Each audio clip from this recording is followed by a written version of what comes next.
தண்டனை களமாகும் பெண்ணுடல் எனும் நூலை எழுதிய நியூஸ் 7 தமிழ் தலைமை செய்தி ஆசிரியர் சுகிதா சாரங்கராஜுக்கு தமிழ் வளர்ச்சித்துறை சார்பில் விருது வழங்கப்பட்டுள்ளது.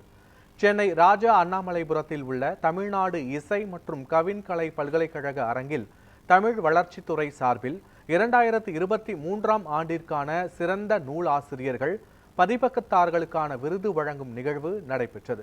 இதில் 33 நூல் ஆசிரியர்கள் மற்றும் 33 பதிப்பகத்தார்களுக்கு விருதுகள் வழங்கப்பட்டன. நூல் ஆசிரியர்களுக்கு 50,000 ரூபாய் ரொக்க பரிசும், பதிப்பத்தார்களுக்கு 25,000 ரூபாய் ரொக்க பரிசும் வழங்கப்பட்டது. செய்தித்துறை அமைச்சர் சாமிநாதன் கலந்து கொண்டு விருதுகளை வழங்கினார். தண்டனை களமாகும் பெண்ணுடல் எனும் நூலை எழுதிய நியூஸ் 7 தமிழ் தலைமை செய்தி ஆசிரியர் சுகிதா சாரங்கராஜுக்கும் நூலை பதிப்பித்த ஹெர்ஸ்டோரிஸ் பதிப்பகத்தாருக்கும் விருதுகள் வழங்கப்பட்டன. இதனைத் தொடர்ந்து பேசிய சுகிதா சாரங்கராஜ் விருது பெற்றது மகிழ்ச்சி அளிப்பதாக கூறினார். சமூகத்தில் பெண்களின் நிலை குறித்தும் பெண்கள் பாதுகாப்பிற்கு கொண்டுவரப்பட்ட சட்ட திருத்தம் வரை பல்வேறு கருத்துக்கள் இந்த நூலில் இடம்பெற்று இருப்பதாக அவர் கூறினார். தமிழ் வளர்ச்சித்துறை வழங்கக்கூடிய சிறந்த எழுத்தாளர்களுக்கான நூல் வரிசையில் மகளிர் இலக்கியம் பிரிவில் நான் எழுதிய தண்டனை களமாகும் பெண்ணுடல் இந்த நூலுக்கு சிறந்த நூல் விருது கிடைத்திருக்கிறதுல மிகப்பெரிய மகிழ்ச்சி. அரசின் அங்கீகாரம் பெற்ற மிக உயரிய விருது. தமிழ் வளர்ச்சித்துறையிலிருந்து நாம் தமிழ்நாட்டிலிருந்து நமக்கு ஒரு விருது அப்படிங்கிறது பெருமைக்குரிய ஒரு விஷயமா நான் பார்க்குறேன்.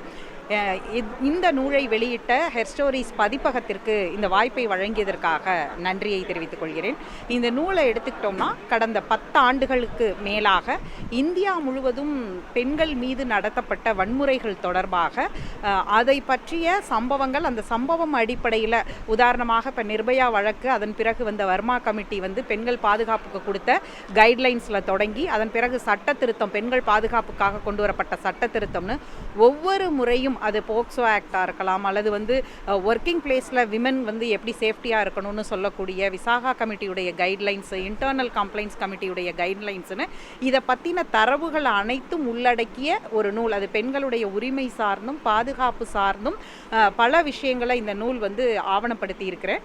இந்த நூலில் இன்னொரு மிக முக்கியமான ஒரு விஷயம் என்னென்னா, ஏற்கனவே பல 3 தேசிய அளவிலான பிராந்திய மொழிகளுக்கான விருதை பெற்ற கட்டுரைகளை உள்ளடக்கிய ஒரு நூல் அப்படிங்கிறதும் இதில் மிக சிறப்பு. அதற்கு முத்தாய்ப்பாக இந்த நூலுக்கு இப்போது தமிழ்நாடு அரசுடைய தமிழ் வளர்ச்சித்துறையுடைய ஒரு விருது கிடைத்திருப்பதில் கூடுதல் மகிழ்ச்சி. இதைத் தொடர்ந்து பேசிய ஹெர்ஸ்டோரிஸ் பதிப்பக நிர்வாகி நிவேதிதா லூயிஸ் பெண்கள் சந்தித்த பாதிப்புகள் குறித்தும் பெண்கள் கடந்து வந்த பாதைகள் குறித்தும் தண்டனை களமாகும் பெண்ணுடல் புத்தகத்தில் விரிவாக கூறப்பட்டுள்ளதாக கூறினார். ஒரு பதிப்பகமாக பெண்களுக்கான பெண்ணிய பதிப்பகமாக தொடங்கி 3 ஆண்டுகளில் 2 ஆண்டுகள் தொடர்ச்சியாக இந்த விருதை நாங்கள் வாங்கியிருக்கோம் அப்படிங்கிறது உண்மையிலே ரொம்ப மகிழ்ச்சியாக இருக்குது. தோழர் சுகிதா சாரங்கராஜ் அவங்க எழுதின தண்டனை களமாகும் பெண்ணுடல் அப்படிங்கிற நூலுக்காக இந்த வருஷம் இந்த விருதை நாங்கள் வாங்கியிருக்கிறோம். பெண்கள் பதிப்பகத்துறைக்கு வர்றது, பெண்கள் எழுத வர்றது அப்படின்றதே ரொம்ப அருகி போயிருக்கக்கூடிய இந்த காலகட்டத்தில் நிறைய பெண்கள் இந்த துறைக்கு உள்ளே வர்றதும் அவங்க புதிதாக நல்ல நூல்களை சிறந்த படைப்புகளாக, விருதுக்குரிய படைப்புகளாக அவற்றை எழுதுவது அப்படிங்கிறது ரொம்ப முக்கியமான ஒரு விஷயமா பார்க்க வேண்டியிருக்குது. களத்தில் நிற்கக்கூடிய பெண்கள் அவர்கள் பார்ப்பவற்றை, அவர்கள் கவனிப்பவற்றை நூல்களாக எழுதுறது அப்படிங்கிறது இன்னைக்கு நிறைய இல்லை பெரும்பாலும். ஏன்னா களத்தில் வேலை செய்கிறவங்களுக்கு அதுக்கே நேரம் சரியாக போயிடுது. எழுத்துத்துறைக்குள்ள அவங்க அதிகம் பயணிக்கிறது கிடையாது. என்னுடைய ஒரே வேண்டுகோள் தோழருக்கு என்ன அப்படின்னா, தொடர்ச்சியாக இது போன்ற நல்ல படைப்புகளை அவங்க கொடுக்கணும். களத்தில் பெண்களுக்கு நிகழக்கூடிய விஷயங்களை நேர்மையாக எந்தவித பக்கச்சார்பும் இல்லாமல் எடுத்துரைக்க வேண்டும் அப்படிங்கிறது என்னுடைய வேண்டுகோளாகவும் இந்த இடத்த நான் அவங்களுக்கு முன் வச்சுக்கிறேன்.